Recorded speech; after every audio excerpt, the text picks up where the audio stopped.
1550 റേഞ്ചിൽ ജോർജറ്റിലെ ബതീക് പ്രിൻറ്റും എംബ്രോയ്ഡറിയും ചെയ്തിട്ടുള്ള സൽവാർ സെറ്റാണ് നമ്മൾ പ്രസൻറ്റ് ചെയ്യുന്നത്. 4 ബ്യൂട്ടിഫുൾ ആയിട്ടുള്ള ഷെയ്ഡ്സിലാട്ടോ ഇത് വന്നേക്കുന്നത്. 4 നല്ല ഭംഗിയായിട്ടുള്ള ഷെയ്ഡ്സ് ആണ്. ഫസ്റ്റ് നമ്മൾ കാണുന്ന നല്ലൊരു ഡാർക്ക് വൈൻ ടോണ്, ഇതിൽ ഫുൾ ബതീക് പ്രിൻറ്റ് ചെയ്തേക്കുവാണ്. ബാക്ക് സൈഡും സെയിം പ്രിൻറ്റ് തന്നെ വരും. യോക്ക് പോർഷനിലേക്ക് നമുക്കൊരു ഗ്രേ കളറുള്ള ത്രെഡ് വെച്ചിട്ടുള്ള എംബ്രോയ്ഡറി ആണ് ചെയ്ത് ഹൈലൈറ്റ് ചെയ്തേക്കുന്നത്. ഹാൻഡ് എംബ്രോയ്ഡറി ആണ് വരുന്നത്.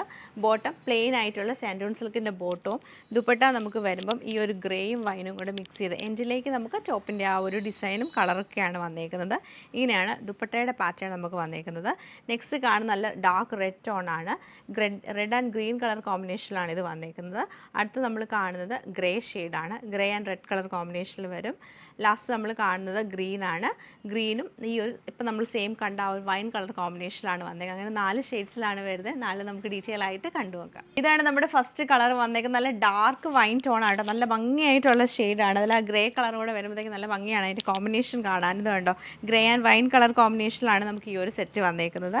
അതുകൊണ്ട് തന്നെ ബോട്ടം വരുമ്പോഴത്തേക്ക് പ്ലെയിൻ ആയിട്ടുള്ള സാൻഡൂൺ സിൽക്കിൻ്റെ ബോട്ടമാണ് പെയർ ചെയ്തേക്കുന്നത്. നല്ല ഭംഗിയായിട്ടുള്ള ഗ്രീൻ ആൻഡ് വൈൻ കളർ കോമ്പിനേഷനിലാണ് ബ്യൂട്ടിഫുൾ ആയിട്ടുള്ള ഈ ഒരു സെറ്റ് നമുക്ക് വന്നേക്കുന്നത്. നല്ല ഗ്രേ ആൻഡ് റെഡ് കളർ കോമ്പിനേഷനിലാണ് ഈ സെറ്റ് നമുക്ക് വരുന്നത്. റെഡ് ആൻഡ് ഗ്രീൻ കളർ ടോണിലാണ് ഈ സെറ്റ് നമുക്ക് വരുന്നത്.